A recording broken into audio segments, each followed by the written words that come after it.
नमस्कार. जय श्रीराम. मंडळी, नुकतीच एक बातमी येऊन गेली की आदित्य ठाकरे यांची उबाटांच्या कार्याध्यक्षपदी नेमणूक होणार. अर्थात आदित्य ठाकरे यांनी नाकारलेलं आहे. त्यांनी सांगितलं की ही बातमी निराधार आहे. परंतु समजा ही बातमी तथ्य आहे, कारण आज ना उद्या ते कार्याध्यक्ष होणार हे खरंच आहे. परंतु आदित्य ठाकरे कार्याध्यक्ष होणार ह्यात नवल ते काय? दुसरा कुणी जर पक्षातला चांगला एखादा तरुण धडाडीचा प्रामाणिक आणि सचोटीचा यांच्यावर निष्ठा असणारा जर कार्यकर्ता कार्याध्यक्षपदी झाला असता किंवा त्याच्या नावाची चर्चा झाली असती तर नवल झालं असतं, तर ते नवल ठरलं असतं. आदित्य ठाकरे कार्याध्यक्ष होणारे नवल काही नाही आहे. ह्याचं कारण ह्यांचे पक्ष हेच मुळे प्रायव्हेट लिमिटेड कंपनीसारखे आहेत. स्वतःची यांची कंपनी आहे ह्या सगळ्यांचीच. हे जे जे व्यक्तिकेंद्रित पक्ष आहेत ते सगळेच प्रायव्हेट लिमिटेड पक्षासारखे कंपनीसारखेच आहेत. उदाहरणार्थ शरद पवार साहेबांचा राष्ट्रवादी काँग्रेस पक्ष, ह्याचे कोण प्रमुख? तर त्या आता सुप्रियाताई त्या प्रमुख आहेत. त्यानंतर आता अजितदादांच्या पक्षाचे प्रमुख सुनित्रा वहिनी आहेत. त्यानंतर त्यांची दोन सुपुत्र आहेत. नवीन पटनायकांचे पक्ष आहे ओरिसातला, त्याचे प्रमुख कोण आहे? त्यानंतर आता नितीश कुमार ह्यांचे वारसदार कोण आहे? त्यांचा मुलगा आहे, तोच आता पक्ष चालवतोय. नितीश कुमार अजून आहेत पदावर, पण तरीही हे सगळे पक्ष चालवतात त्यांची मुलंच, आणि भविष्यामध्ये त्यांची मुलंच सगळं अख्खा पक्ष चालवणार आहेत.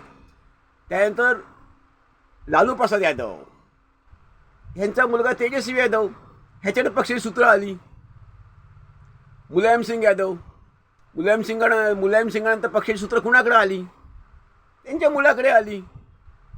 म्हणजे हे सगळ्यांचेच पक्ष जे आहेत हे सगळे एका व्यक्तीवर आधारलेले एका कुटुंबापुरती ते पक्ष आहेत, आणि कुटुंबातल्या सदस्याला म्हणजे आपला मुलगा मुलगी हेच पक्ष चालवायला ह्यांना दिसतात. बाकी कुणी यांना योग्यतेचं वाटत नाही. म्हणजे बाकी कुणाची योग्यता नाही आहे का तुमच्या पक्षामध्ये?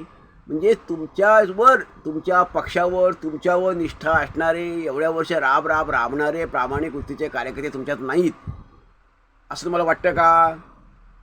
त्यांच्यामध्ये पक्ष चालवण्याची कुवत नाही आहे, त्यांची पदावर राहण्याची कुवत नाही आहे, की तुम्हाला भीती वाटते की आपल्या हातातून आपला पक्ष जाईल, सत्ता जाईल, ही भीती वाटते? की तुम्ही ती प्रायव्हेट लिमिटेड कंपनी केली आणि भीती वाटत असेल तर तुम्ही ते संस्थान मानताय. म्हणजे लोकशाही मूल्यांचं काय? कसली लोकशाही मूल्य तुम्ही पाळताय? लोकशाही मूल्य काहीच पाळत नाहीत असं दिसतंय तुझून. एकतर ही प्रायव्हेट लिमिटेड कंपनी असल्यासारखं झालं किंवा संस्थान असल्यासारखंच झालं की संस्थानाचा एक राजा किंवा तो पदाधिकारी असेल, संस्थानिक असेल, त्याच्यानंतर एकतर तो गेल्यानंतर किंवा त्याच्या हयातीतच तो थकल्यानंतर त्याचा मुलगा मुलगी कोणीतरी तिथंच त्या संस्थानाच्या प्रमुखपदी येतात. कारण का? तो मालकी हक्क असतो. मग हे पक्ष तुम्ही मालकी हक्कासाठी प्रस्थापित करण्यासाठी केलेले आहेत का? तुम्हीच म्हणता आम्ही सगळं विचार आमचे आहेत. विचारांचं, तत्वांचं, तत्वनिष्ठेचं, तत्वज्ञानाचं कोंदण या सगळ्याला तुम्ही लावता, मुलामा या सगळ्याला तुम्ही देता की आमचा पक्ष म्हणजे एक विचारधारा आहे, वेगळी विचारधारा घेऊन आम्ही चाललो आहोत, आम्हाला समाज परिवर्तन घडवायचं आहे, विचारांचं परिवर्तन. ते हेच विचारांचं परिवर्तन जर तुम्हाला घडवायचं आहे, समाजामध्ये विचार रुजवायचा आहे, समाजाला विचार द्यायचा आहे, समाजामध्ये आमूलाग्र बदल घडवायचा आहे, तर तो फक्त तुमचीच मुलं का? तुमची मुलंच फक्त करू शकतात? मग तुमच्या पक्षाच्या एखाद्या प्रमुखपदी तुमच्याच पक्षातल्या एखाद्या सामान्य कार्यकर्त्याला पुढं आणा, त्याला प्रमुख करा आणि त्याच्यावर विश्वास तुम्ही दाखवा, विश्वास दर्शवा. तुम्हाला असं वाटत नाही का की पक्षाचं हित तो बघणार नाही, पक्षाच्या विचारधारेप्रमाणे तो जाणार नाही, की तुम्हाला पक्षाची विचारधारा त्याच्याशी काही देणं घेणं नाही आहे, ते सगळं दाखवायला सांगायला असतं. असंच असणार आहे. म्हणून तर लोकशाही मूल्यांची काही कदर नसते, तत्त्वज्ञान विचारधारा याच्याशी काही संबंध नसतो, तर केवळ आहे ते टिकवायचं. प्रायव्हेट लिमिटेड कंपनीसारखं संस्थानासारखं जे आहे ती गादी चालवायची आहे. मग आपल्या हातातून जाऊन चालेल कशी? नाही चालणार. त्यामुळे केवळ आपला जो निजी स्वार्थ आहे किंवा आपला जो मालकी हक्क आहे तोच राहावा. आपला पक्ष, आपली संघटना ही आपल्याच ताब्यात राहावी, आपल्या कुटुंबाच्याच ताब्यात राहावी, त्याच्यापुरती राहावी. विचार वगैरे सगळं तत्त्वज्ञान, विचारधारा सगळं गौण आहे. आणि हा हेतू केवळ मनात ठेवून दुसऱ्या कुणाची तिथे नेमणूक होत नाही. म्हणजे याचा अर्थ सरळ आहे की या प्रायव्हेट लिमिटेड कंपन्या आहेत आणि म्हणूनच ह्याची बातमी अशी व्हायला पाहिजे तर नवल झालं असतं की आदित्य ठाकरेंशिवाय दुसरे कुठले कार्यकर्ते पक्षाचे आहेत त्याच्यापैकी एक नाव आता पुढे येतं आहे आणि ते नावच आता त्या नावाचीच व्यक्ती किंवा तरुणी कार्याध्यक्षपदी होणार आहे.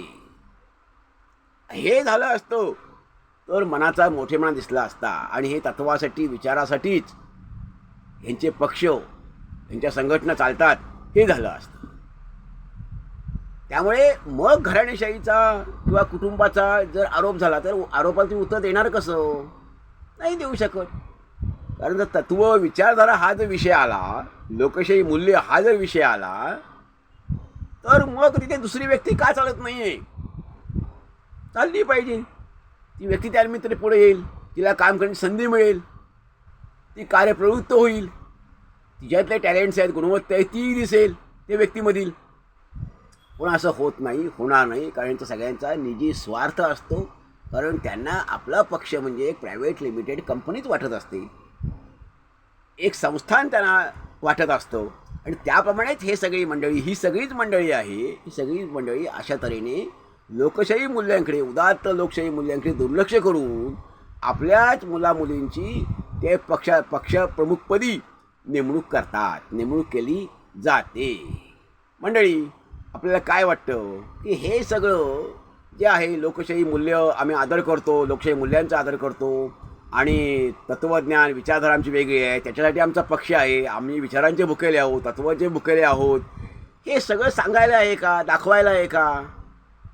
की खायचे दातनी दाखवायचे वेगळे असतात, की हे सगळं सोंग आहे? प्रत्यक्षात हे आपल्या पक्षाला प्रायव्हेट लिमिटेड कंपनीज मानतात. आपल्याला काय वाटतं, हे संधी दुसऱ्याला द्यायला नको का, की फक्त आपल्याच मुलामुली संधी दिली पाहिजे? मग प्रायव्हेट लिमिटेड कंपनीचा यांच्यावर आरोप झाला घराणेशाहीचा, तर तो गौण कसा काय, चुकीचा कसा काय? मंडळी, आपण यावर जरूर अभिप्राय द्यावा. धन्यवाद. जय हिंद, जय भारत.